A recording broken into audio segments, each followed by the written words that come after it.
We've got more leads and more string to pull. We're just going to keep going on it, investigative reporter Susanne Craig told CNN's Brian Stelter on reliable sources Sunday.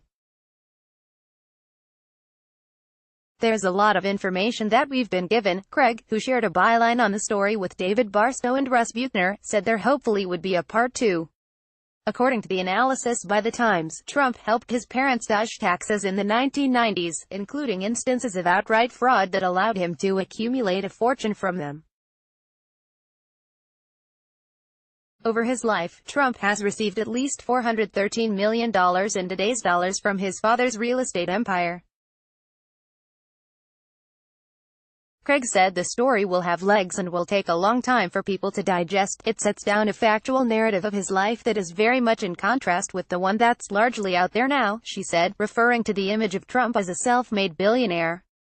The reporters began by looking at the 2005 tax return that leaked out in March 2017.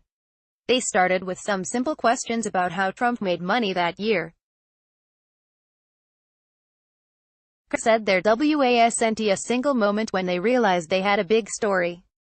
She called the process a real journey of discovery. One thing kind of led to another, and then we started to reach out sources and got an extraordinary amount of documents, she said.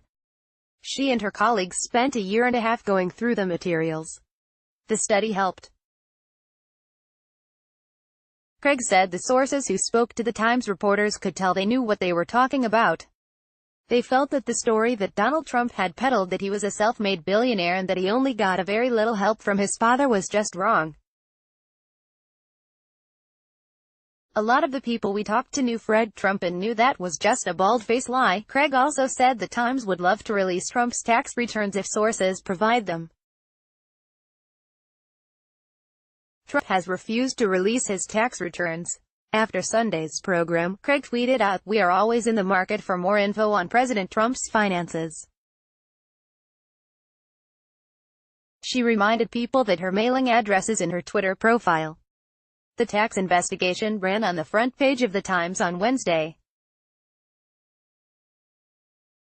Some media critics suggested that the reporting was somewhat overshadowed by the crush of the Brett Kavanaugh controversy in early October.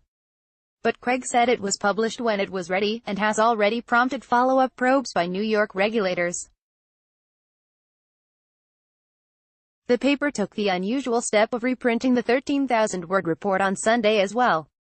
The editor said he could not think of another time when they've reprinted a special report like that. A 30-minute documentary about the reporting is also in the works. The same documentary crew that made The Fourth Estate for Showtime also tagged along on this investigation, and the resulting film, titled The Family Business: Trump and Taxes, will air on Sunday night.